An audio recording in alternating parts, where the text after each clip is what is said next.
So, if everybody take their seats, I would like to start off by welcoming the participants on this panel on consumers. I'll introduce, so we've got Sam from eBay. We have Fabrizio from Facility Live.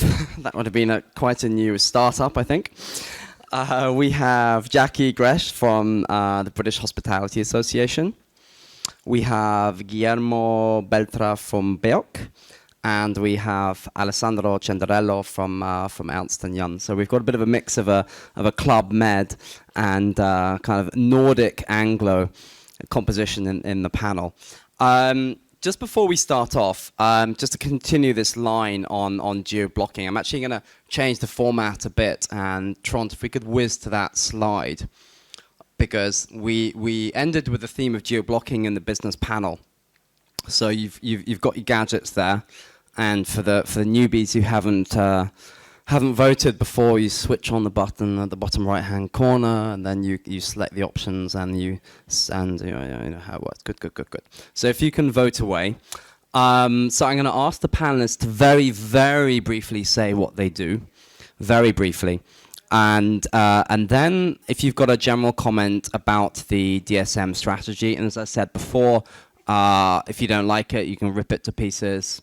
It's fine. It's better we know about things, what your views are, what could be improved. But then please keep that to a very short sort of monologue, because I think the best part of the last panel was the interaction between the participants and the audience and the tweeters.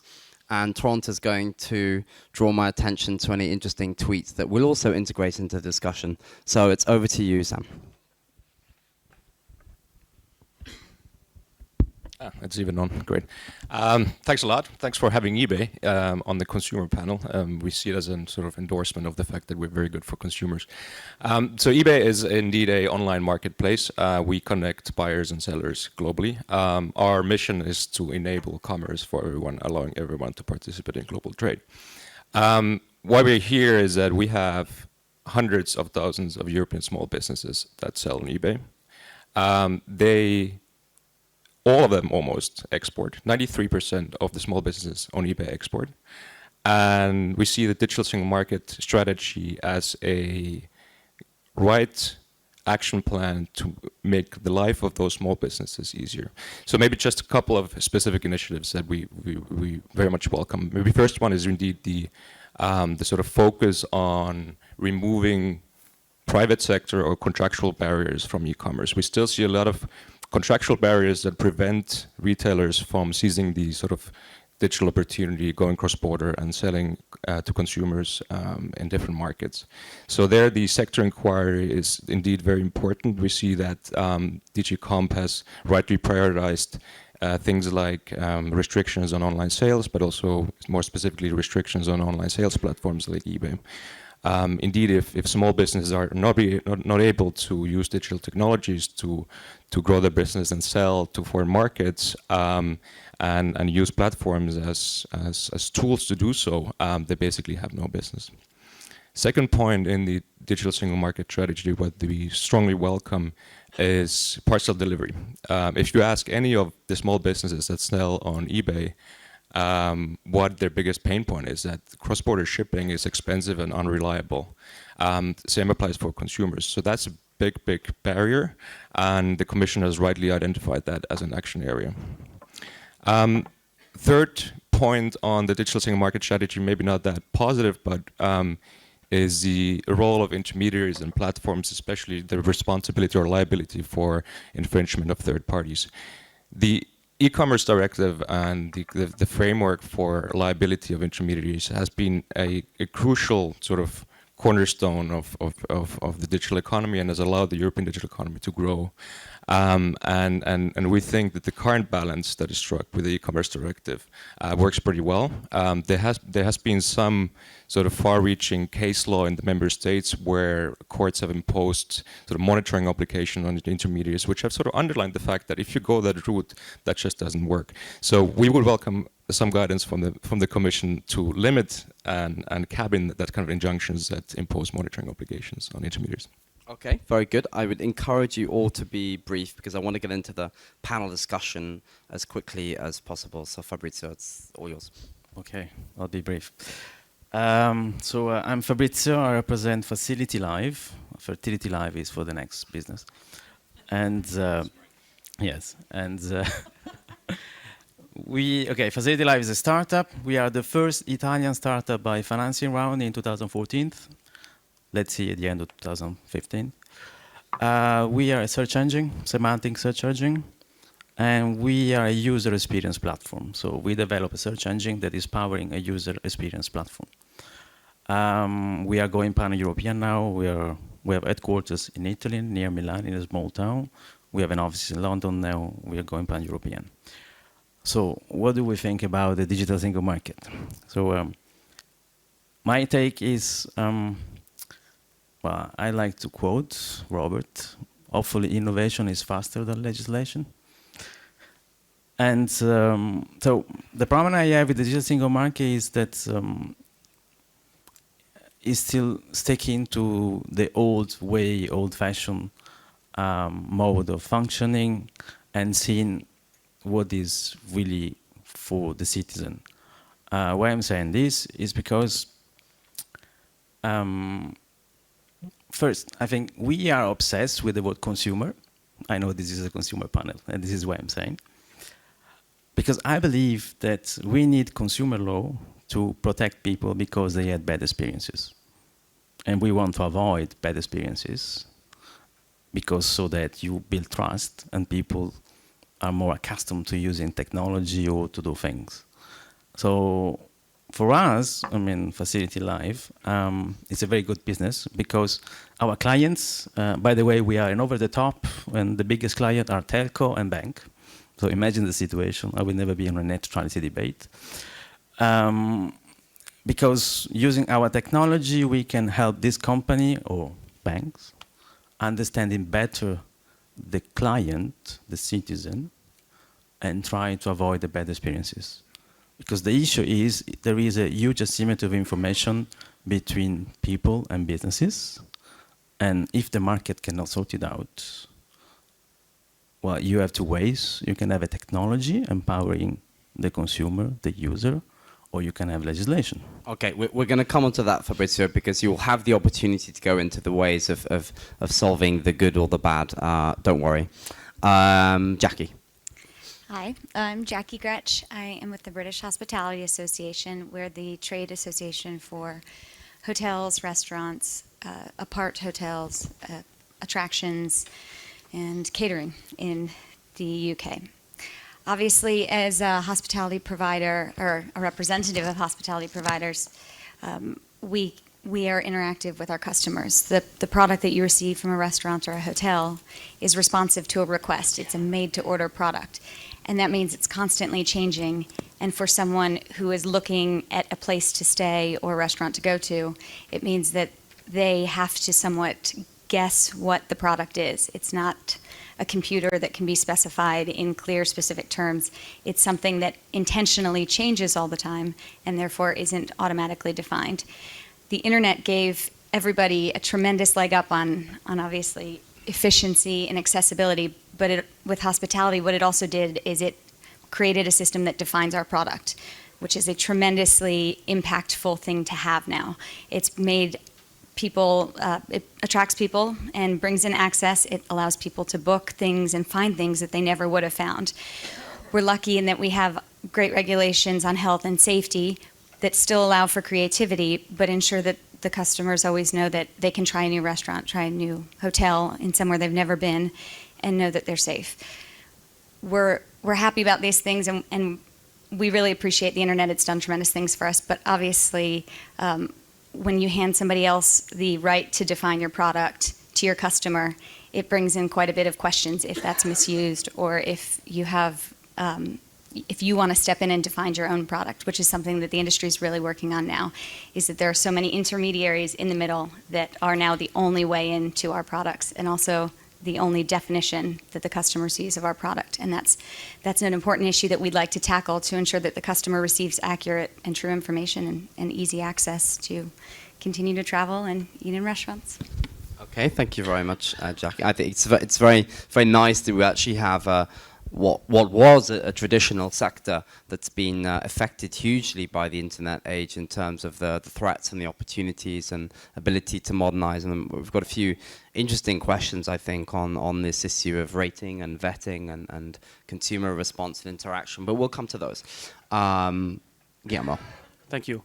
So my name is Guillermo Beltrán. I work for BEOC. For those of you who don't know us, we are the European Consumer Organization, and we represent the interest of 40 national consumer organizations across 31 European countries. Now, to be very brief, we welcomed the digital single market strategy as a step in the right direction. It's good that there is this political willingness to build a digital single market for consumers, but also for businesses, of course. But for us, the crucial thing is what happens next. So the devil is in the details now, and just to give you maybe just a quick run over the things that are interesting for us in what is tackled inside the digital single market.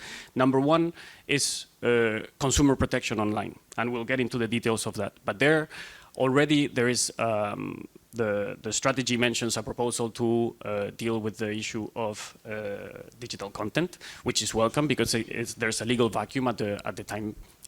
Then there is the question of online sales of tangible goods, where we would like to warn against creating a second regime that could be conflicting against what already exists. There is already legislation on the sale of tangible goods that is applicable online, and we have to be careful that there are no contradictions there.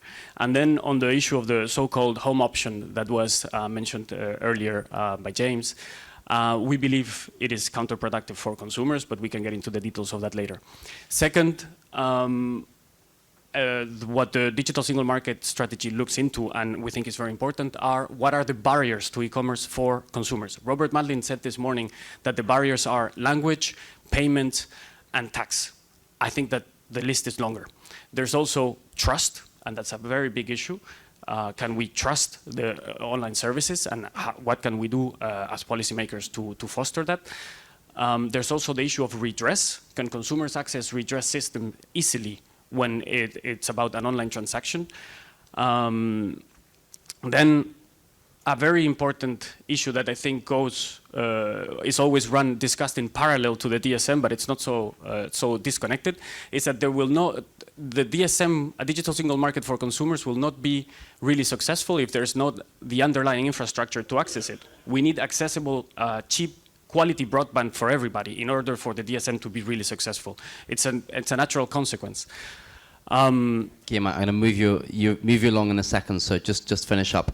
Yeah, just a last very important point is about sharing economy and generally online competition, where we see more questions than answers, but happy to go into that as well. Okay, because we're going to address all these issues. We're looking at consumer, we're going to look at trust, we're going to look at access, so I'm expecting the brief, corporate, succinct summary there. Yeah, I'll be short. I'm Alessandro Cendarella. I work for Ernst & Young in Brussels. So I'm particularly happy to be this panel because dealing with everything that is around digital transformation, we work with many of our clients around how they rebuild and transform the business around their clients. So we have been doing so. We have to adopt the customer perspective very strongly. One quick comment on the strategy, on the DSM strategy. Of course, it's something we were really expecting. It's something really welcome from our point of view, from a European perspective. I see in a very strong attempt to build an integrated market, to give scale to our businesses, opportunity for growing and bigger choice to European citizens. So I think the strategy is taking exactly the right things, and all those that should be tackled at a European level and not a national level. So from this point of view, strong coherency. The problem will be in the implementation, because of course, the capacity to bring political leadership to keep the objective until the end, and to implement fast, and to offer this growth opportunity to European businesses and consumers will be crucial, and it will not be so easy to manage different interest around this topic. Okay, well, Alessandro, despite the Italian reputation for loquaciousness, you were incredibly succinct. So thank you for that. I would like just to, I think we've had the results in now. This is like getting like a game show, I think.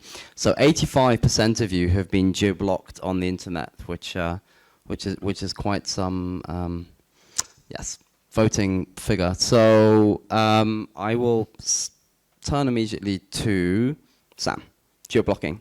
Do you think that if we banned geo-blocking outright, or if we just had a few exceptions here or there, question mark, should we have some exceptions, that consumers would buy more? Would you make more money on eBay if that could trickle down to you, of course, if we lifted geo-blocking in Europe, if we banned geo-blocking?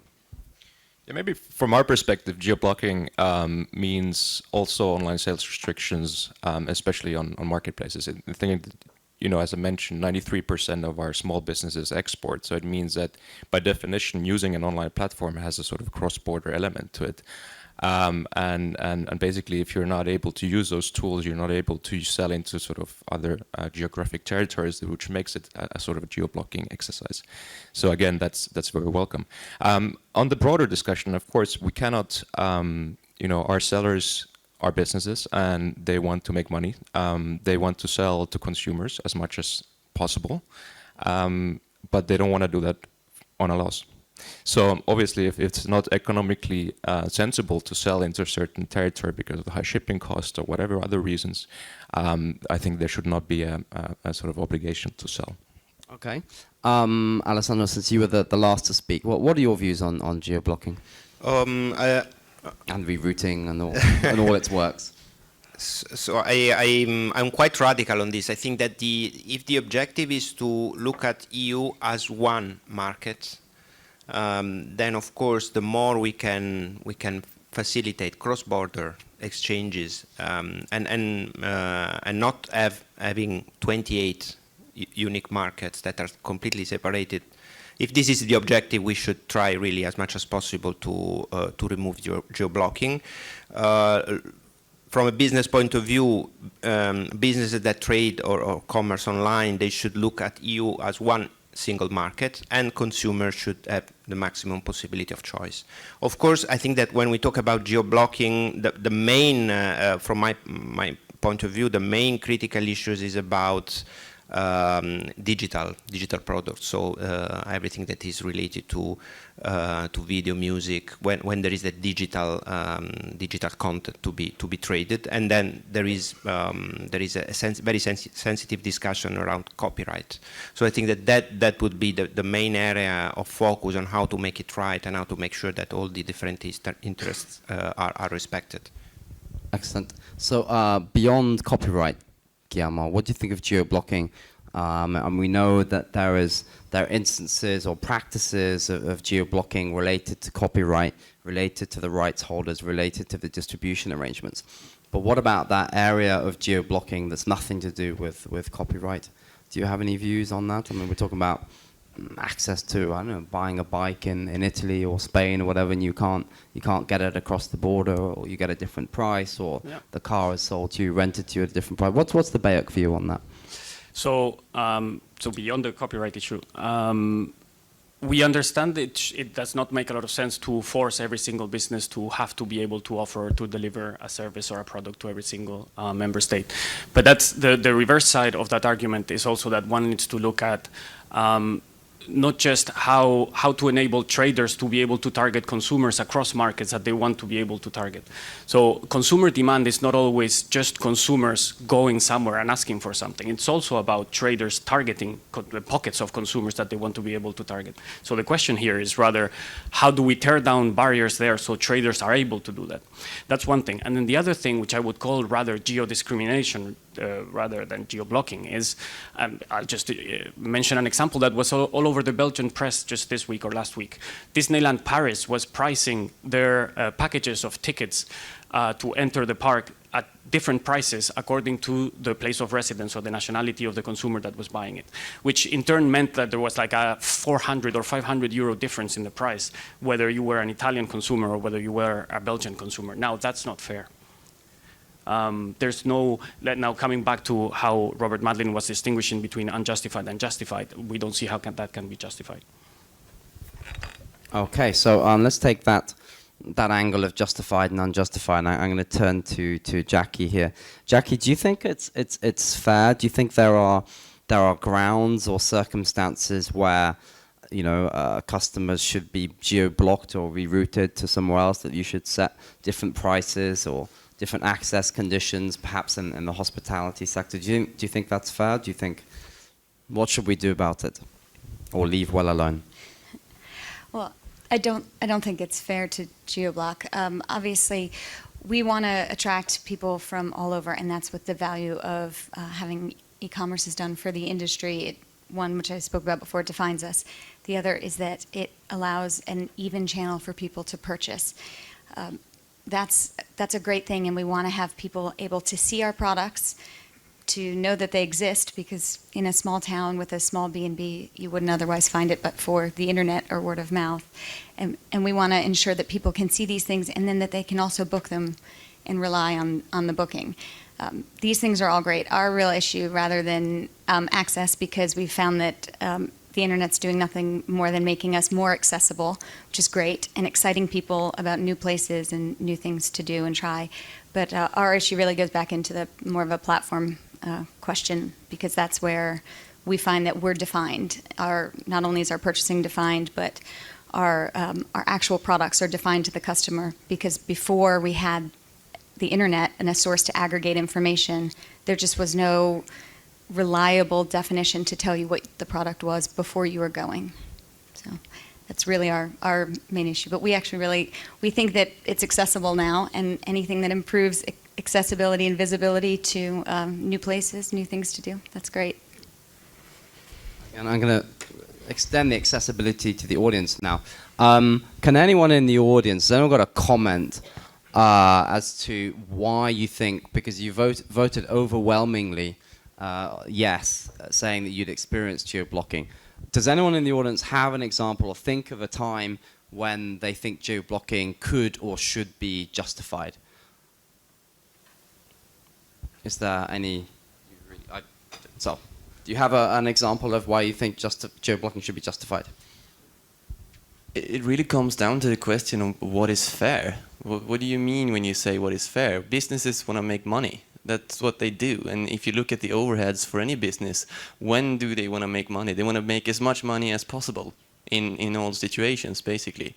And if you say it is not fair for business to do good business, then you're trying to regulate the overheads that the businesses are wanting to make. I don't really see.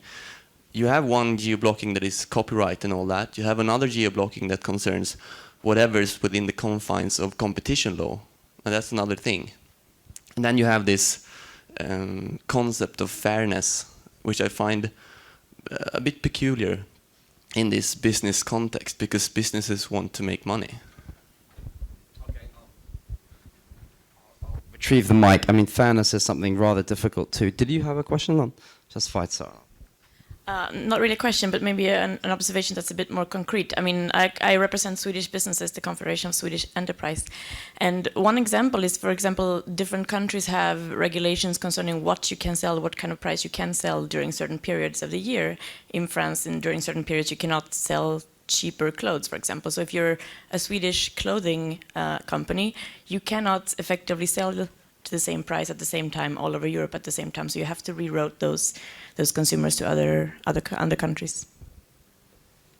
I must say thank you for alerting me to that rather peculiar rule. It's going to be very, very brief, because I'm sorry I've got to move you on to the next subject. So a bit tight for time, and we're going to talk about search, and nobody better to talk to us about search, and search, not search neutrality, but this area of search transparency. And we're probably all sort of internet nerds in this room, but how can we go about ensuring that search is transparent? And do you think that search platforms should make it quite clear to the users when it's a paid-for search and if it's ranked according to payment or whatever system? What do you think about that? What's the insider view, Fabrizio? Okay, I will reply using my Italian experience, but also my American experience. I used to work for a American search engine in the past. And actually I was in the division sponsor links. And before that, I was working for the startup that invented sponsor links. So that was acquired by Yahoo. The problem with search neutrality, okay, I think there is a bit of misinformation. So the first bit is we have a syndrome in Europe. It's called G-spotting. So we see Google everywhere. It's a monopoly. But in reality, I mean, Google, okay, I have to say the name, is not indexing the whole web. So this is the first thing. Yes, I say G-spotting. Because we see G everywhere, you know, everywhere, everywhere. So the first fact is that what is available on the open internet is only 3% of the information. So this should be clear. Another fact is if you search on a traditional search engine, you see, well, you have results on the basis of millions of, in reality, if you try on a traditional search engine to ask, give me the results between the results 1,000 and 2,500, you will get a reply, and the engine will tell you, well, actually, we don't display results beyond 1,000. So this is not fair. I mean, if you say that you have been searching, going through millions of billions of websites, and then you display information only about 1,000, well, we have a problem. And the issue is, well, it's technological. I mean, all those that have been working in the search engine realm, they know that there are some technological issues that are not able to be overcome with, you know, text-based search engine because of the computing power. Another point is, well, actually, we're not realizing that, you know, there are many search engines. I mean, who ever thought that Facebook is a search engine? Facebook is a search engine. It's a metadata human search engine. So basically, people are like editors, and they are tagging content. So in the future, you may use, well, you can do it already. Facebook is a search engine. And there are many other search engines. But even there, you have a problem. Well, it's the advertising a bit. The point is that technology is Darwinian, and you never know what a technology can do for you next. And it's difficult to, and you have to monetize as quickly as possible because you can be out of the market immediately. So that's why advertising kicked in, because it's the faster way to monetize. But then, when I was working, for instance, in the US, I was in the division that actually was with linguists and psychologists. And we were really making studies and comparing competitors on trying to find a way to kick you more on an ad. So there is a huge disparity between the natural listing and the paid listing.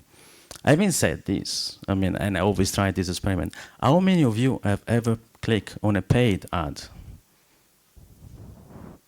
Should have been one of our voting questions, but show of hands. So basically, I ask, okay, I'm biased because I don't know how paid ad works. I mean, the fact is that the majority, and this is something that should be investigated, the majority of people, they don't click on paid ads. So, I mean, we are always blaming, you know, advertising. We are always talking about search neutrality, but in reality, we're not clicking on paid ads. We're looking at natural listings. Fabrizio, can I move on now to a final comment? No, I leave it to the people. Okay, because I would just want to, Alessandro, could you come in there? What's your view on this? I mean, the quite an interesting little vote which you carried out at Fabrizio's instigation about the few people who've clicked on paid ads. Is this such a big deal? I mean, should we make this clear for consumers and say, oh, look, this is ranked according to paid search, or are the consumers wise? Caveat emptor. I don't think we should regulate this. Frankly speaking, I think we should probably we should clarify, or we should provide more information to the general public of what is the business model of a search engine, so that everyone can be more aware when we go through Yahoo or Google. But I don't think we can regulate something that is evolving so fast anyway, because these are still relatively new businesses, and technology is changing a lot, and probably in 5-10 years we will have other platforms, other ways of accessing information. So I think it's very difficult to regulate, but definitely what we can do is to inform better the public on what is the model, how to make money, why they work in that way. So who should inform the public? The regulator should inform the public, or the actual platforms?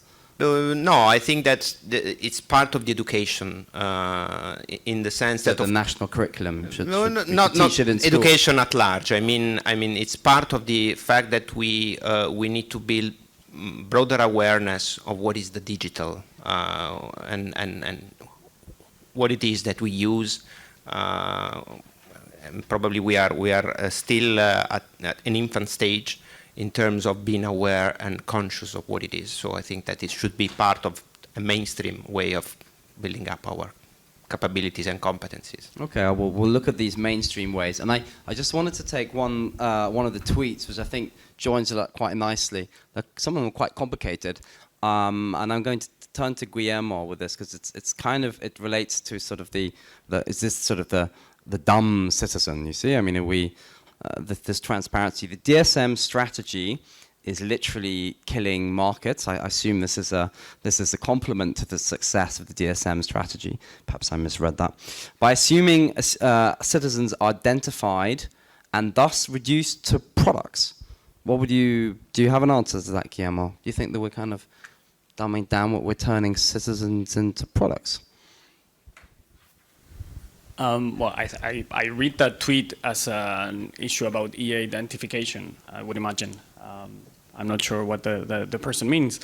Well, I don't think we should treat consumers as dumb. What we should do is not assume that being a consumer is a full-time job on every time that you go and consume something. So we cannot just expect citizens to be experts in energy legislation or in financial services protection legislation, in digital single market related issues and so on. So in a way, there is a need for a high standard of protection, and let's not forget that as European citizens, we're used to a certain quality of living as consumers because we have a world-class system of consumer protection, which has to be improved in many ways, but in many other ways is very successful.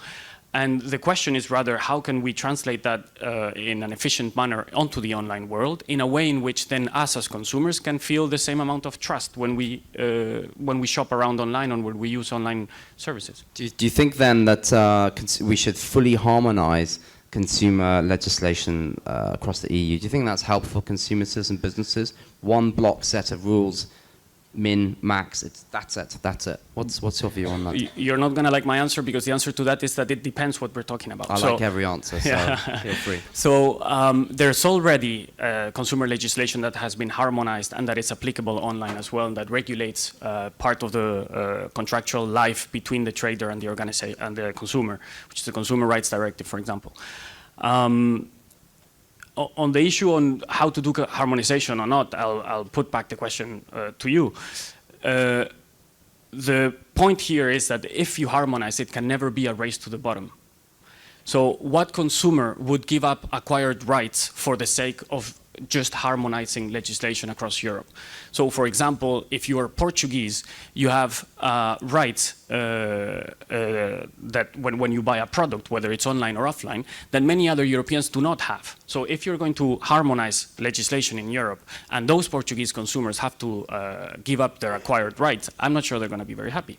So on the issue of harmonization, maximum harmonization looks like, in principle, can be a good idea, but it has to be a race to the top. Okay, very good. I'm going to go to just from consumers to the issue of trust now, and a modern form of trust, vetting trust, and this is the rating that we have on in the online world, and you can rate anything from hotels to taxi drivers to restaurants to moderators. I hope there's a way of rating the really bad moderators. What do you think? Do you think this is something that it really increases consumer confidence, and is it fair for businesses really? There's a Latin phrase, I think, from Juvenal, which is sed quis custodet ipsos custodes, which is, but who will guard the guards? And I won't go into the into the reasons for that particular quote, but it's something to do with when the Roman generals went off to war, who would be guarding the guards who were meant to guard their women. But so on the rating agencies, I'm sorry, not rating agencies, on the rating and vetting of these businesses and platforms, Jack, this is clearly something that affects the hospitality sector. How fair do you think that really is? I mean, it's pretty upfront, it's pretty direct, it's pretty fast-moving digital economy. Is this something we should kind of look into at all, or just let the market and consumers do the rating? Well, obviously, this is a big issue with us. A recent study actually done by the Commission last year showed that 90% of travelers start their travel planning with an online search, and more than 50% believe a user review is the most important factor in picking where they're going to go or what they're going to do. So obviously, this is playing in hugely, and the reason it's playing in is because, again, with a service product, it's a clear way of defining the product. It aggregates the information. That's actually a very good thing for the hospitality industry, and user reviews have been great to draw traction to things that people would never find or might not have taken the chance on if they couldn't see the other people who had kind of vouched for that establishment. The issue isn't really with having the user reviews. We actually really like them. We think they're good for business. The concern we have is when people misuse them, because they have such a tremendous impact on a business, especially a small independent whose brand really can be entirely defined by one website's, the way that they aggregate the star rating based on what user reviews have said, or even which ones are posted. The issues we have are when it's misused and not enough screening goes in to make sure that the blackmail reviews or malicious reviews are removed. And also when there's a commercial interest in the way that a star rating or an aggregated score of a hotel or a restaurant, if there's a commercial interest of the platform involved in calculating that and the consumer doesn't know, they believe it's informational rather than commercially based information, then that to us is a very big problem, because it's these intermediaries that are providing the user reviews, they're providing information and consumers treat it like information. They have the right to know that there is a commercial interest of the actual platform, because it's changing the message, it's changing our product and redefining it when it gets to the consumer, and that's not fair to the consumer or to the business. And really the online platforms, the user review platforms, they obviously want to have more reviews because it makes them more attractive to business and customers, but they also need to and want to make sure that they don't have blackmail or malicious reviews either, because the second that the customer can't trust them, then they're not really important anymore. Yeah, it's a very good point. So about this kind of blackmail and trusting, Alessandro, do you have any views on this? I think it's a very interesting discussion here about the vetting. Really very interesting, and I would agree with the view. Just as practice in the sense that. Again, to me, it's difficult to regulate this because of course, it's also very powerful and is increasing the customer choice at the end of the day to have such wide access to information, and something that was impossible a few years ago.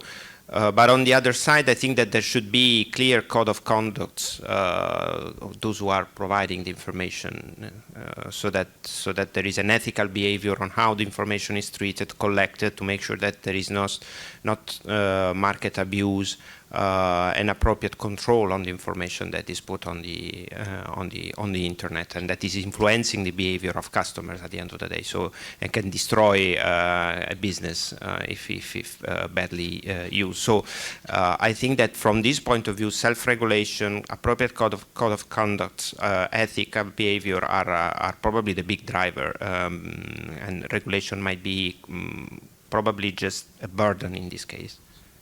The self-regulation is obviously a tricky one if you are a sort of a customer of the platform, if you're a supplier of the platform, whether you be a taxi driver or you be a hotel, and the ratings are transmitted to the to the platform, whether it's a booking or kind of an Uber type service. I mean, it's a, you know, it'll be a tricky issue of self-regulation or co-regulation, but perhaps that's the best way forward than hard and fast rules of ensuring that fair relationship, giving, as you rightly said, Alessandro, the sheer power of the internet to make and break you. Did you want to add one thing? I think that in the it's also Uber, Airbnb responsibility, to make sure that the ratings that are there are solid, are appropriate, are reflecting the customer experience. It's at the heart of their business model to be credible on this at the end of the day. Absolutely. So I think this leads us nicely onto our voting question. If Trond could just pop it up. So exactly where we were getting to is consumer feedback through a transparent rating system fair and sufficient, i.e., is that enough, form of market regulation in the online world. So if you could please get off your smartphones and onto your voting devices and vote with that. So it's just an easy yes, no. And this is very useful. These questions are a little bit devious from the Commission, I must say, because this is really going to feed into our initial thoughts on where we might start to point the radio on things. So it's a kind of a first interactive sort of debate, and this is, I think, how when we consult on issues now, because it's the online digital world, we want to make it as interactive as possible and push these new forms of interaction with you. So if you can vote away with that. I'm going to come back to this the point raised by Alessandro then about codes of conduct versus regulation. I'll ask Fabrizio whether he thinks that we should regulate the sharing economy, or we should liberalize the traditional sectors that are being disrupted by the sharing economy. And what's your view on that? Okay, I made a couple of experiments using a driving services. I wouldn't say which one. I had a driver, and so I did it in Rome. You know what's going on in Italy, and I did it in Brussels. So basically, the answer was the sharing economy can be a good complement to your revenue. But at the present, it's not sustainable if you want to do a living out of it. And then the other guy in Rome said, the issue is not that they come and they steal our clients, because we're not enough to cope with the people.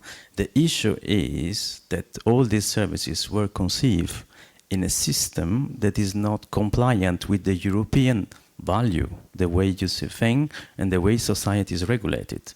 I'll give an example. If you're a taxi driver, you have to comply with some regulation that comes from the bad experience that European customers had, and you try to avoid them. And then also fiscally, you have a fiscal system, well, in some country, I can tell you in Italy, is a nightmare, which is very complicated. Whereas, the guy was saying, if we just import the American fiscal system, I'll be happy. I mean, I can do, the direct taxation, I never filed, I lived in the US, but it was different. But so basically, if you give a taxi driver in Italy the possibility to pay his taxes upfront and deduct all the things that they can do in the US, it would be much happier. So the problem is not the sharing economy. The problem is that all these apps and services have been developed in a place that is not compliant with our way of thinking and our value. Because the reason why in Italy we have such a cumbersome fiscal system is because it was developed on the basis of the local experience. So the point is, rather than trying to regulate something that in principle works and works well, we should try to grow our own European alternative. So rather than going after who is successful, let's try to grow European alternatives, because I can tell you, anything that is being invented is invented because there is a need, and the need normally is in the location where you are, okay? So whatever technology you develop is to solve an issue that is local. So I'm in Latvia, I mean, Riga, I have some values, some customers, some needs, and the way I conceive a product will never be the same as in Italy, because we don't have the same culture at the moment, we don't have the same environment. So rather than trying to stop an Italian application coming to Latvia, but it's not happening, but in case, I can say in America, why don't we try to buy an alternative and then let the consumer decide which one is more successful? Because the problem is that we have today, and then I close, is that we have, and this is my critique to the DSM, we gave up hope on technological development in Europe. So we say we do the best consumer law, consumer protection, reflecting our values, and then we tell to all the technology that we are importing to comply with that. Isn't it easier to say, okay, you have your way of developing things on the basis of your background, we develop our own technology, and then the customer. But the problem is that in Europe, we just said, well, okay, we import technology, and that's it. So I think that the best way is to try to grow company here, make it easier for company to grow in Europe and become pan-European, and stop going after, I mean, I call it G-spotting, I say it again, you can call it F-spotting, you can call it whatever you want. We have to stop trying to regulate our neighbor or our enemy. Rather, we have to try and grow our own technology that reflects our values. But it's, I don't think it's the enemy. It's the, I mean, we can't call the traditional sectors the enemy. And I mean, it's if you like, it's the enemy within. But I'm going to come back to Jackie on this specifically because it's one of these areas which has been. But just before I do, I would. Has anybody here got a view on whether we should regulate the sharing economy, or should we liberalize, should we free up, should we no longer apply the rules to the traditional sectors, whether it be taxis, whether it be the hotel sectors, all these health and safety? I mean, as regulators, we can tell you, or as non-regulators, I'm looking at James, as non-regulators, we of course get a lot of complaints and saying, look, you've got all these companies, these startups coming up, and I said, well, if you want to grow a European Google, then we've got to kindle this spirit, this European value that Fabrizio was talking about. But we're subject to all these rules, and they're not. So do something. Do something. James looks if he's got a view on that. What do you think? Grab that. The answer is it depends. As thoughtful civil servants, you've got to find out what things are necessary. So if you regulated taxis in a particular way 20 years ago, it may or may not be necessary today. If you regulated restaurants 20 years ago in a particular way, it may or may not be necessary. So there's no one answer, but the bias should be probably, if there's lots of competition, look at what you can remove. And the internet has brought a lot more competition. So in general, we can assume that you can remove some regulation. But there's always going to be situations, particularly in the field of consumer protection, where there may be social bottlenecks or consumer bottlenecks, which are new. There can be new problems as well. So there's no single answer, but the bias should be there's more competition, so you reduce the overall amount of regulation by looking at where the new bottlenecks are. Everything's different. A thoughtful answer for the thoughtful civil servant. As you can see, we will in the months to come, we're going to have quite a challenge putting our finger on various these issues. Is the yes/no 46-54%. This is less the nature of a sub-Saharan dictatorship election. So. Yes. Yeah, I'll make it even more complicated. My name is Richard Bergström. I work for the pharmaceutical industry. We are a sector that actually is regulated not only on the products that we can sell, but the information given, right? So even if I think that one should not regulate consumer feedback, we have regulators that probably will say we need to control this. So particularly in the United States, the Food and Drug Administration, despite having liberal rules on advertising, as you know, you can do TV adverts for medicines in the US. We cannot do that in Europe. Actually, we don't want to have it here. But the FDA is controlling all the information. Every piece of advertising is pre-approved by the US government, right? And you can imagine what happens here. Our companies can't really engage in the online debate about the product. So when consumers start to share information about medicines, and they give advice to one another. Oh, this is working for this, try this. Or try this a higher dose, or this is bad, these have these side effects. So you talked earlier about defining your product. This is something that we are going to lose. My companies and the regulators, we have the same problem now. That actually the experience around medicines is going to be shaped in the online world. So to find the right standards for this is going to be really tricky. You may have seen that Google did something good in health. That if you do health searches, it actually pops up a knowledge box now. I haven't tried it, but they claim it works. Where you Google for symptoms of diseases, then you get a fact box reviewed by experts. So you steered in a direction where there's good content, right? But this whole space on consumers sharing and rating experiences with products that are so regulated, are medicines or medical devices, this is really going to be a challenge. And of course, this is all global, and we have a US government attitude towards the sector, and you have European attitude is different. We are completely banned in Europe from talking to patients about products. In some of the European countries, we can't even have the approved labeling. In most European countries, the approved packaging text, which is in the pack, the leaflet, we're not allowed to have that on the internet. That's only allowed in Northern Europe. So we go to jail in Italy if we put up on the internet the product information about the products, approved by the government. So this is arcane. Now, I'm not suggesting we should have a US direct consumer model, but somehow in Europe we have to figure this out as well. So I know I added another level of complexity that is not just regulating products and services, it's also regulating what you can say about those products and services. And some sectors are very, very regulated. There might be other ones which are similarly regulated. Thank you for introducing that very new controversial aspect on things as sensitive as medical and related products, and also going to jail. And so that's quite something. Jackie, should we regulate the sharing economy, possibly send them to jail, or should we liberalize? What do you think? The whole hotel sector, should we, and the hospitality, should we peel back all those rules? Are they outdated? That is obviously on the basis of each issue that you would talk about that is regulated, but on the whole, we shouldn't, as a general standpoint for how, looking at least from our perspective as the hospitality industry, regulations shouldn't be written to a company or against a certain set of companies. They should be written specifically to minimize a risk that occurs in an activity. If the company is promoting that activity and it's creating a risk for the customer that can't be mitigated or that needs to be mitigated by regulation, then it needs to be mitigated. Whether it's Airbnb or Hilton doesn't really matter. It's the activity that goes on. And all activities really should, especially in the hotel industry, we have some very silly regulations that still exist.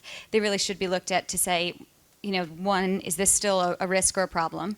And two, do we have now natural solutions? Because there are, not only does technology change to minimize certain risks over time, but so does socialization. There are certain social decorum and just actions that naturally over time have minimized certain risks. So the question of, do you regulate the sharing economy? I don't think you regulate the sharing economy, and I don't think the hotel industry should be regulated. I think that you should be regulating the activity that's causing the risk, and that's really it.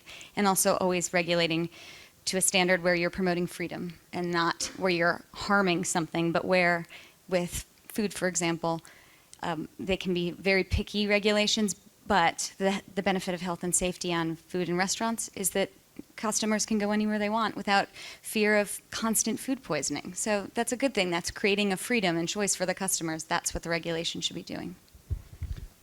Thanks, Jackie. So we're on this very tricky area of kind of identifying a risk where we have to protect consumers from. So obviously looking at Guillermo, do you think there's a place then? And if so, what sort of guiding principle or rule that you might like to see put in place to give consumers, to give users that minimum sort of protection that they might need under very and Alessandro, you can come in as well if you want, Oh, you want to give it to Guillermo. Rather than having like no rules whatsoever, bearing in mind that you have the traditional sectors who are still subject to a lot of rules, many of them national, some of them European. What would be your guiding principle there? I'll get that to in a second, but let me just, because they're all interlinked comments, and I'll try to react to other things that have been said as well.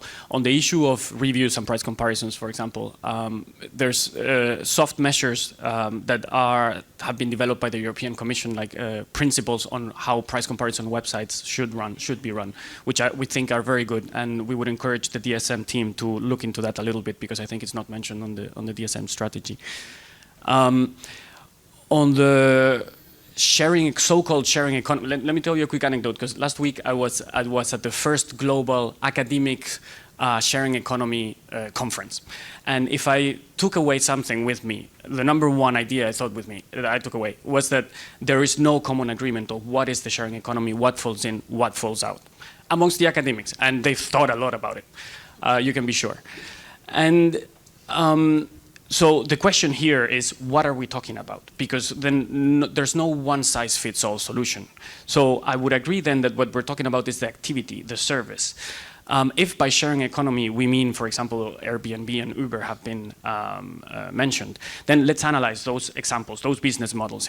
So what is Airbnb? Airbnb is a very innovative, disruptive, and efficient platform for consumers, or not consumers, it could also be businesses, to rent out in the secondary rental market their properties, whether it's the full property or not. So then let's look into that and ask ourselves whether or not there are already rules that apply. And in fact, in many of these examples, there are already a lot of rules that apply. So it's more a question of looking into what legislation already exists, what legislation needs maybe more harmonization or more guidelines as to how it should be applied online, rather than kind of a top-down approach of saying, okay, let's look at this vague concept and try to do regulation that fits for all. Okay, thank you, Guillermo. Some appreciation there from the back. So I would like to put Alessandro on the spot, because you mentioned that this academic conference, and my experience from universities when I studied law, the academics would ask these questions and then they could just retreat into academia. When I went to a law firm, we had to answer those difficult questions. So if you're a policymaker and you have a blank sheet of paper and you need to do something about the sharing economy, what would you do? It can be a blank sheet of paper. You say nothing at all. But because bearing in mind that there will be, I think it was in the previous panel mentioned that, or was it you, Sam? No, it was James, I think, a previous panel who talked about the tidal wave of vested interests that we as policymakers we're confronted by, and we have to balance it out. That won't stop overnight. So, what would you put on your bit of paper? It's quite a difficult question, just because we don't know yet. It's something new that combines different things, from peer-to-peer exchanges and to the Uber. So we all have in mind Uber and Airbnb valuations, 20 billion, 40 billion. So we saw these businesses that are growing so fast, but it's very difficult to regulate something that is just starting. I think that what I see is that there is a lot of innovation in the market linked with these models that are based on the fact that there are some underutilized assets, being car or apartments, that can satisfy customer needs in an innovative way. But from a business point of view, I think it's very early, because also Airbnb, Uber we saw their valuation in the stock exchange so high, but we don't have a track record on understanding how much job and growth companies like this will bring in the medium long term. It's very early. So I think that my point of view from this side is that we need to understand exactly if this is a model that will bring growth and jobs in the future. It's true that Uber drivers don't make a living out of it so far, but it's not really clear if Uber as a company is generating long-term let's say revenues that will be sustainable. So there are still, not to behave like an academic, but there is still research to be done around this. So it's difficult to regulate now. What is important is that we have to take a decision that is already in your original question, because we see this new disruptive business model actually changing traditional sectors.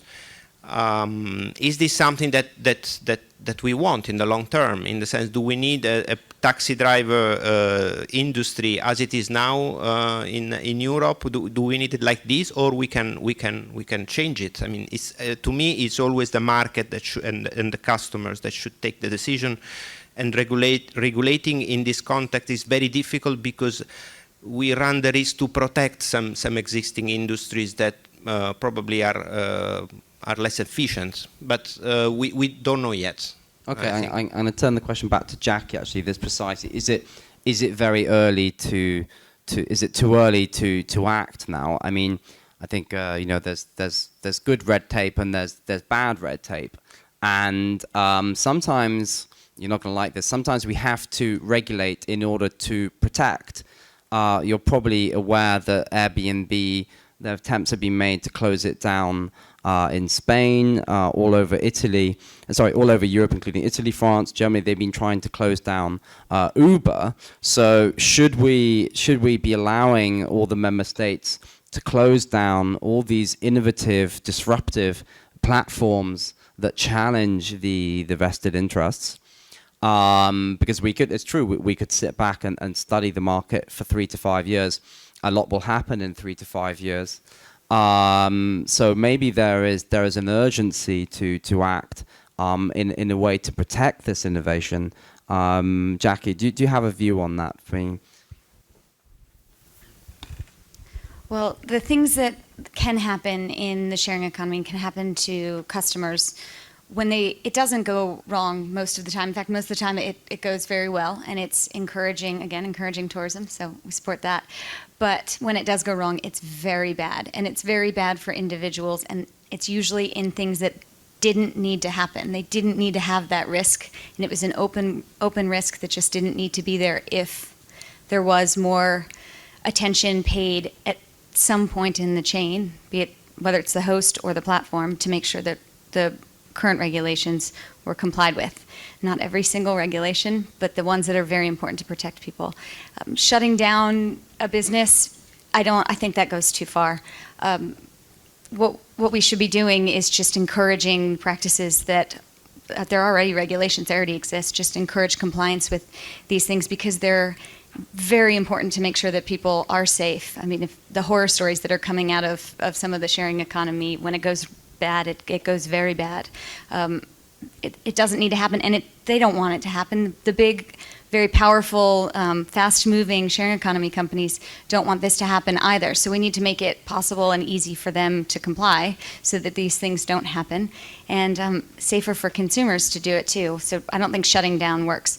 Although I will say that we are, as an industry, when we fail to comply with certain regulations, we are fined pretty heavily, and it does a very quick number to make sure that nobody else in that field wants to undertake that same risk or failure to comply. And that may be something that could be looked at more carefully, is rather than shutting someone down, just enforce the penalty until it stops the harmful activity or the risk. So Jackie raised a very interesting point there of level playing field. And also, what if the bad happens? I mean, Guillermo, you have some views you're itching to say, but I mean, how do we stop the really bad from happening, as Jackie hinted in the sharing economy? I know you want to say something else first, but it's linked. It's linked. And that's my answer then to what your original question was. Is there an urgency to do something or not? I think yes. Is the solution kind of horizontal regulation? Then probably not. I like it that we have stopped calling the two platforms that we're talking about sharing economy, and rather referring to them as online disruptive models, which is what I think they are. But in a way, there's nothing really new about it. It's rental platforms with a social element on top that works very well, and I think they are good for consumers in principle. Now the question is, how does current legislation apply? And that's a compliance and an enforcement question. How can we enforce legislation that is there to protect consumers in this kind of services, whether it's the accommodation service or the transport service? And number two, in different business models, because they are not all the same, what is the role of that intermediary platform? And that is a very important point. We're not saying that the intermediary platforms should have a role if all they do, for example, is in the sense of the e-commerce directive, just provide information. We actually like that, and that should not be changed. But I would ask all of you that use Uber, and I've used it myself and it works fine, to ask yourself the question, is Uber really just an intermediating between a driver and yourself, or are they doing more things? From a legal perspective, they are the only ones that decide the price. They have the monopoly on the marketing of the product. They even call the product, i.e. the driver, Uber. They have the monopoly on the initial negotiation between the consumer and what will be the service provider. So is Uber really just an intermediary platform in the sense of what we've always thought, that I'm just providing information, yes or not? And that's a very important legal question that I think needs an answer, a quick answer. So for a quick answer, I turn to Sam. Sam, this raises this issue, and I think Guillermo was hinting at it, about this responsibility. Are you just a mere conduit pipe, as we say in English law? Do you think there's a layer of responsibility for these online disruptive players? What was the catchy phrase you came up with? Where does the responsibility start and stop, if at all? Whether it's a dodgy product on ePay, perish the thought, or you've had a bad experience with the with an Uber taxi or a leaky roof in Catalonia. Yeah, that's a broad question. Maybe sort of it's useful to start where we were like 10 minutes ago on the sort of seller feedback or the review mechanisms, right? How that generates trust, and that takes away some of the sort of old-fashioned way of showing trust, which can be a license in some sectors, for example. License is basically a trust mechanism. You know, this guy has been vetted and he has, you know, permit to do this. And if you look at Uber, for example, the reviews provide that trust. You see the guy's name, the picture, and that like 5,000 people have given him like great feedback. So you know you can trust this person. When it comes to the platforms and their responsibilities, that you, of course, you want to provide your platform. You want to provide a place where people feel safe and they can trust your service, and they can trust the service or the products you'll get on the platform.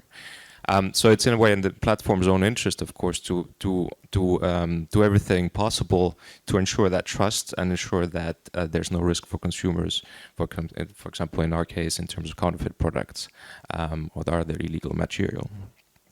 But that's a very difficult place to regulate, and there the e-commerce directive and the intermediate liability framework comes into play. You can't put in place very rigid laws and rules on what exactly platforms ought to do.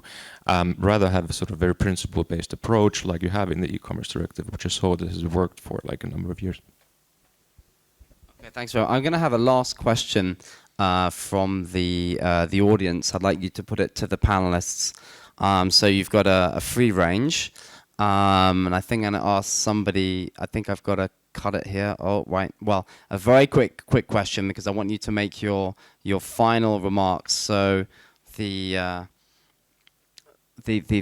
archetype of the paragon of pithiness is Nick Russell, sitting there at the back, who thinks I haven't seen him. Nick, you can ask one quick question to the panelists. What would it be on consumer issues? Thank you for putting me on the spot. My pleasure, Nick. Always appreciate it. Are there consumer issues? We've had a consumer panel and a business panel. Is what is good for consumers not always good for businesses too? Let's just go and let's sort of start with Alessandro. So your quick statement. No, I think that in principle, what is good for consumers should be good for businesses. Because the essence of the digital transformation and disruption we are seeing is that the customer is and not the product is at the center now more than ever, and entire industries are reshaping around this concept themselves. So I think that in principle, what is good for consumers should be good for businesses. What is good for the goose is good for the gander, as we say. Obviously agree, and thank you, Nick, for that cue. And then my last statement on the digital single market, at least the consumer part of it, would be that, of course, it has to be a consumer-centric policy measure, because otherwise we can tear down barriers for e-commerce and whatever we want. But if there is no consumer demand and consumer trust and so on, it will not succeed. So there I would agree that in that part of the single market, whatever is good for consumers should be good for businesses too. Jackie. I'm sorry. Obviously, we would agree too. The hospitality industry has seen tremendous growth because of the internet. So what's good for consumers is fantastic for our industry, and that's kind of that's really our sales pitch in general. We only exist if the consumer's happy. So obviously, that's our primary focus at all times, and it bases our entire product on it, which is always changing and always responsive. So it's good for the consumer, is definitely good for business on our side. I have a simple reply is we are now in what is called the second digital revolution that goes by consumerization. So technology is now adapting to consumer. So the key part is understanding the consumer, not just protecting. If you're understanding, all the bad, which is not so big, I think, also looking at the survey, will go away. So it's just a question of understanding consumer and having the technology to do that. Sam, final words. Yeah. No, I agree with that. Consumers are extremely powerful these days, right? We have the power. Yeah, I agree with everyone. Consumers, businesses, if the, DSM barriers being removed from businesses and consumers, everyone wins. More competition, more products available, and more access. Okay. Win-win. So, ladies and gentlemen, I would like to, before I ask you to applaud the panel, I'd like to say thank you very much to my team for my unit in the commission. So to Andreas, to Nadia, to Trond, and to Mihail, who've put all this together, who've thought about the questions and done a lot of the technical side as well, and also the technical team over there. So I'd like you all please to give a round of applause to them first. Thank you very much. Thank you very much to my team. And finally, of course, to our distinguished panelists who've made a very stimulating debate. Thank you very much. Thank you.